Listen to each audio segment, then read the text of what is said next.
Hello everyone, welcome to Aditya arts classes. Aditya arts classes में अहाँ सब मित्रक स्वागत करै छी। आइ हम लऽ कऽ आयल छी बिहार बोर्ड क्लास 12वीं के मैथिली 100 अंक पहिल चैप्टर के सारांश लऽ कऽ आयल छी। ई चैप्टर के नाम छी अहाँके ऋतु वर्णन आ जकर रचनाकार अछि ज्योतिश्वर। मित्र सब, अगर अहाँ सब चाहै छी मैथिली के जे 100 अंक जे होइत अछि एहिके पूरा बुक पढ़ैके लेल चाहै छी तऽ एहि चैनलके सब्सक्राइब कऽ दियौ कि किया तऽ हम अहिना पार्ट बाय पार्ट सारांश लऽ कऽ आयब। ठीक छै, तऽ अगर अहाँ सब एहि चैनल पर पहिल बेर जुड़लहुँ हँ तऽ एहि चैनलके सब्सक्राइब सेहो कऽ दियौ कि जहिना कोनो वीडियो डालब अहाँ सबके नोटिफिकेशन सबसँ पहिले मिल जायत। तब पहिल चैप्टर की ओर चलू, मतलब पहिल चैप्टर के सारांश की ओर चलै छी। तब सारांश शुरू करे से पहले एहि चैप्टर के जे रचनाकार अछि ओहि रचनाकार के कुछ परिचय हम देबाक चाहै छी। देखियौ जे अहाँके एहि चैप्टर के नाम अछि ऋतु वर्णन आ जकर अहाँके रचनाकार छी ज्योतिश्वर। के छी? ज्योतिश्वर एहि चैप्टर के रचनाकार छी। ठीक छै, के छी? ज्योतिश्वर एहि पाठ के रचनाकार छी। और हिनक जन्म के बात करब तऽ हिनक जन्म जे भेल छल 1294 ईस्वी में ज्योतिश्वर के जन्म भेल छल। स्थान मतलब कोन स्थान पर हिनक जन्म भेल छल तऽ पाली मधुबनी जिला में हिनक जन्म भेल छल। किनकर? तऽ ज्योतिश्वर के जन्म पाली मधुबनी में भेल छल। हिनक पिता के बात अगर करी तऽ हिनक पिता के नाम छल धीरेश्वर ठाकुर सेहो छल। ऑब्जेक्टिव छी, अहाँ सब इहो ध्यान से रखब किया तऽ अहाँ सबके ऑब्जेक्टिव में ई सब जरूर पूछत। ठीक छै, नहीं है तो एगो कॉपी में ई सब लिख लिअ। अगर हिनक निधन के बात करब, देखियौ हिनक निधन अखन तक कोनो जे छै प्रमाणित नहीं छै, मुदा अनुमान के बात करी तऽ हिनक निधन 1348 ईस्वी में हिनक निधन भेल छल। किनक? ज्योतिश्वर के। अब हम चाहै छी जे एहि पाठ के सारांश की ओर बढ़े के लेल। ठीक छै, तऽ हम एहि सारांश के जे पाठ सारांश जे अछि ऋतु वर्णन एहिके सारांश हम शुरू करै छी।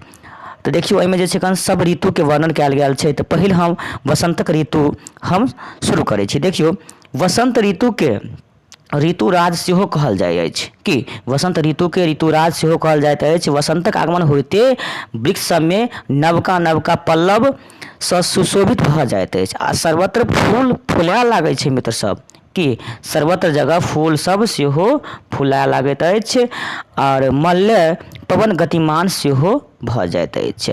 और आमक गाछी में कोयली के कू के मधुर ध्वनि, यानी कि आमक गाछी में जे छै कोयली के मधुर जे ध्वनि होइत अछि कू के सेहो सुनाए लागैत अछि आ फूल पर भ्रमर झंकार शुरू कऽ दैत अछि। मित्र सब कई ऋतु में? तऽ एहि वसंत ऋतु में।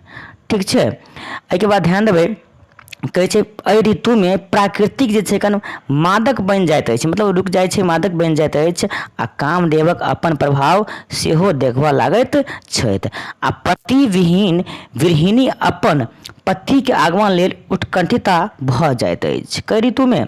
तऽ अहाँके वसंत ऋतु में जे छै पति के आगमन लेल जे पति विहीन गृहिणी रहै छै सेहो उत्कंठिता भऽ जाइत अछि आ नायक अपन नायिका सँ मिलन होयबाक आस में सेहो हर्षित भऽ रहैत अछि, खुश भऽ रहै छै जे हम जे छै अपन नायक सँ जरूर मिलब। कि यानी कि ध्यान दियौ नायिका जे रहै छै ओ मिलन होयबाक आस में बहुत हर्षित भेल रहैत अछि आ एहि ऋतु में जाड़क अंत सेहो भऽ जाइत अछि आ सूर्यक गर्मी बड़ नीक लागै छै। कई ऋतु में? तऽ अहाँके वसंतक ऋतु में जे सूर्य के जे गर्मी रहै छै ओ बड़ नीक लागै छै।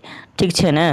आगे ध्यान देबै आ प्रकृति में सर्वत्र पुष्प जे सौरभ पसरल रहैत अछि। कई ऋतु में मित्र सब? तऽ वसंतक ऋतु में। ठीक छै, एहिके बाद आगे ध्यान दियौ वसंतक ऋतु आगमन होइते प्राकृतिक रूप रंग अपूर्व भऽ जाइत अछि आ वातावरण अत्यंत कामदीपक भऽ जाइत अछि आ नायक नायिका के मिलन हेतु उद्विग्न बनल रहै छै आ कामदेवक जे अपन वाण सँ दुनू के बेध दैत अछि। कामदेव जे छै दुनू के केकरा? नायक और नायिका के अपन बाण सँ बेध दैत अछि आ गृहिणी नायिका के स्थिति तऽ अत्यंत पहिले सँ दयनीय भऽ जाइ छै। मित्र सब बुझलहुँ ने, पहिलेसँ दयनीय भऽ जाइत अछि आ ओ अपन नायिकासँ मिलबाक हेतु, बुझियौ, ओ अपन नायिकासँ मिलबाक हेतु अत्यंत आतुर रहैत छथि आ नायक सेहो अपन नायिकासँ मिलबाक लेल चलि पड़ैत अछि मित्र सब। ठीक छै, तऽ यहाँके जे छै अहाँके ई भऽ गेल वसंतक ऋतुके सारांश। आब जे आगे बढ़ब ग्रीष्म ऋतुके सारांश अहाँ सबके हम बतबै लए चाहै छी। ठीक छै मित्र सब, देखियौ अब ग्रीष्म ऋतु के चर्चा करू। वसंतक ऋतु पश्चात ग्रीष्म ऋतु के आगमन होइत अछि, यानी कि वसंत ऋतु चलि जाइए ओहिके बाद की आबै छै तऽ ग्रीष्म ऋतु के आगमन होइ छै। एहि ऋतुमे सूर्यक प्रभाव जे रहै बेसी रहै छै। ठीक छै, यानी ग्रीष्म ऋतुमे सूर्यक जे प्रभाव रहै छै मित्र सब बेसी रहैत अछि आ रौदमे बाहर निकलब मुश्किल भऽ जाइत अछि। से याद रखब जे ग्रीष्म ऋतुमे बाहर निकलैके मोन नहि हैत, किया तऽ बहुत धूप रहै छै ने। ठीक छै, आ गर्मीके प्रभावसँ शरीर पसीनासँ लथपथ भेल रहत। की बुझलहुँ, एहि मौसममे ग्रीष्म ऋतुमे जे छै कन जे अहाँके गर्मीके प्रभावसँ शरीर पसीनासँ लथपथ भेल रहत अछि आ वृक्षक जे छाँव ऊपर नीक लागत। बुझलहुँ, एहि ऋतुमे ग्रीष्म ऋतुमे अहाँके मोन हैत कि कन्नेसँ ठण्डा आयल जे ओहि जगह जाकऽ कनि मनि हम खड़ा भऽ जाइ छी। की तऽ एहि ऋतुमे अहाँ सबके वृक्षक जे छाँव जे होइ छै बड़ नीक लागत। बुझलहुँ, आ ठण्डा पानी मोन हैत कि हरदम ठण्डे पानी पिबैत रहू। बुझलहुँ कि नहि, तऽ ठण्डा पानी जे पियैके सेहो बड़ नीक मोन हैत अहाँके कई ऋतुमे तऽ ग्रीष्म ऋतुमे मित्र सब। ठीक छै, और देह पर वस्त्र राखब नीक नहीं लागत। मोन हैत कि हल्का फल्का शरीर पर वस्त्र राखौं, नहीं तऽ हम वस्त्र नहीं राखू, किया तऽ गर्मी एते रहै छै ने अहाँके बुझियौ तऽ वस्त्र राखैके मोने नहि हैत। बुझलहुँ, आ एहि कारण पृथ्वी सेहो देखियौ एहि ऋतुमे जे छै कन मित्र सब पृथ्वी सेहो कठोर भऽ जाइ छै और वायुमंडल जे छै कन अहाँके धूलसँ हरदम भरल रहत। जेन्ने तेन्ने अहाँ देखबै धूले उड़ैत रहत, वायुमंडल धूलसँ सेहो भरल रहैत अछि और बिहारिक प्रकोप यानी कि एहि ऋतुमे जे अहाँ मित्र सब ध्यान देबै बाढ़ि देखियौ मतलब बिहारिक प्रकोप सेहो भऽ जाइ छै। आ एहि ऋतुमे अहाँके जे गर्मी ऋतुमे अहाँके जे बसिया जे भात रहै अछि, बसिया भात सेहो खूब नीक लागत। समझली कि नहि, खा कऽ एक बेर देख लेब जे अहाँ सबके एहि ऋतुमे कई ऋतुमे ग्रीष्म ऋतु तऽ ओनाहिते आब खतम होयवला छी, तऽ एहि ऋतुमे अहाँके बसिया भात सेहो खूब नीक लागत। आ लोक घरमे नहीं सुतऽ चाहै छै, किया तऽ गर्मी रहै छै तऽ के चाहतै घरमे सुती। की तऽ लोग घरमे सुते नहीं चाहै छै, बाहर ओ चाहत कि जे हम बाहरेमे जाकऽ सुततहुँ रहै, किया तऽ गर्मी एते रहै छै के चाहतै जे घरमे जाकऽ हम सुतल रहूँ। की ठीक छै, आ एहि प्रकारे ग्रीष्म ऋतुक अनुभव अत्यंत कटु होइत अछि मित्र सब।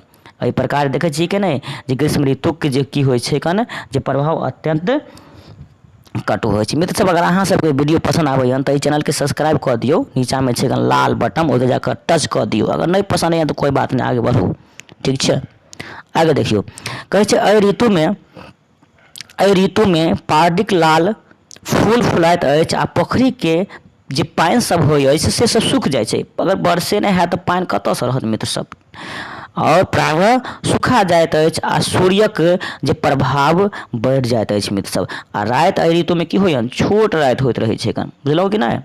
एहि ऋतुमे अहाँके ग्रीष्म ऋतुमे मित्र सब राति जे छै कन छोट होत। आ इएह ऋतुमे ग्रीष्मे ऋतुमे बेल सेहो पाकऽ लागै छै। इहो ध्यान देबै जे एहि ऋतुमे अहाँके बेल सब सेहो पाकऽ लागैत अछि। आ एहि ऋतुमे यदा कदा बिहारी आबैत रहैत अछि, कखनो कखनो जे बिहारि आबै छै खूब आंधी तूफान, मतलब अहाँके एहि ऋतुमे जे बिहारि आंधी तूफान सेहो देखैके मिलत। आ गर्मीके कारणे लोक शीतल छाया और शीतलक अभिलाषी बनल रहैत छथि आ घरमे सुतब नीक नहीं लागैत अछि आ नायिका शीतोपचारसँ प्रति बढ़ि जाइत अछि। मित्र सब ध्यान राखब। ठीक छै, अब आगे बढ़ै छी हम। अब जे छै कन अहाँके शरद ऋतुके चर्चा करी। ठीक छै मित्र सब, आब जे छै अहाँ शरद ऋतुके चर्चा करी। मित्र सब देखियौ वर्षा ऋतुक पश्चात अहाँके शरद ऋतुके आगमन होइ छै। ठीक छै, वर्षा ऋतुक पश्चात अहाँके शरद ऋतुके आगमन होइ छै। एहि ऋतुमे आकाश स्वच्छ रहैत अछि आ वर्षा ऋतुक प्रभाव समाप्त भऽ जाइत अछि और मेघ जे अछि अहाँके पाण्डुवर्ण सेहो भऽ जाइत अछि। आ रात्रिमे जे अहाँके छै चंद्रमा निर्मल चाँदनी सुहाना लगैत अछि मित्र सब। रात्रि में चंद्रमा निर्मल चांदनी सुहाना लगैत अछि, आकाश में हंसक पाँति सेहो उड़ैत रहैत अछि, से सब ध्यान देबै। ठीक छै, हंसक पाँति सेहो उड़ैत रहैत अछि। ठीक छै, ध्यान देबै। और खेत में धान लहलहाइत रहैत अछि। अहाँके शरद ऋतु में मित्र सब जे अहाँके खेत सब में धान सब सेहो पाकि जाइत अछि आ लहलहाइत रहै छै, जे काटै के लेल किसान सब तैयार रहै छै। जब मौसम आबि गेल छै धान काटै के लेल, धानक जे फसल से होइत अछि खूब लहलहाइत रहैत अछि। आ पथिक लोकनि यात्रा प्रारंभ करैत रहे चाहै छी कि शरद ऋतु के आगमन होते जे पथिक लोकनि जे होइ अछि, जे यात्रा करे वाला, जे एक जगह से दोसर जगह जाए वाला सब यात्रा करे के लेल मतलब यात्रा शुरू कऽ दैत अछि। आ राजा लोकनि सेहो उत्साहित भऽ जाइ छै, कियाकि विजय यात्रा पर निकलै के लेल, जे हम आब जे छै कन विजय यात्रा पर निकलब, ओहि के लेल राजा सब सेहो उत्साहित भऽ जाइत अछि। से सब ध्यान देबै। ठीक छै मित्र सब। एहि के बाद ई ऋतु अत्यंत आकर्षक सेहो होइत अछि। मित्र सब अब लास्ट में जे छै कन अहाँ हेमंतक ऋतु के वर्णन कनि सुनि लियौ। लास्ट छी मित्र सब। अगर अहाँ सब चाहै छी जे आदित्य आर्ट्स क्लासेस के व्हाट्सएप ग्रुप से जुड़े के लेल, तऽ अहाँ एहि नंबर पर हमरा मैसेज करू। अगर अहाँ सब चाहै छी जे प्रत्येक विषय के मैथिली हो चाहे हिंदी हो चाहे जे विषय हो कि PDF, तऽ हमरा एहि नंबर से कॉन्टैक्टो कऽ सकै छी, या अहाँ हमरा मैसेज कऽ दिअ, अहाँके हम ग्रुप से जोड़ि देब। ठीक छै, तब आगे चलू अहाँ हेमंत ऋतु पर। हेमंत ऋतु के विशेषता सुनि लियौ। एहि ऋतु में जे अहाँके की विशेषता होइ छै, एहि ऋतु में नव अनवक प्राचुर रहैत अछि, दिन छोट होइत अछि आ सूर्यक गर्मी क्षीण भऽ जाइ छै। कई ऋतु में? हेमंत ऋतु में सूर्यक जे गर्मी जे होइ छै अहाँके क्षीण भऽ जाइ छै। ठीक छै मित्र सब। आ पानी शीतल रहैत अछि आ रात्रिक चढ़बाक योग रहैत अछि, आ भोजन नीक जकाँ पचैत अछि, आ फूलक कल्पना सेहो भऽ जाइ छै। धन्यवाद मित्र सब, अहाँ सब वीडियो के शुरू से अंत तक देखलहुँ, ओहि के लेल अहाँ सब अहिना हमरा प्यार दुलार दैत रहू। अहाँ सब के लेल हम वीडियो लऽ कऽ बराबर आबैत रहब।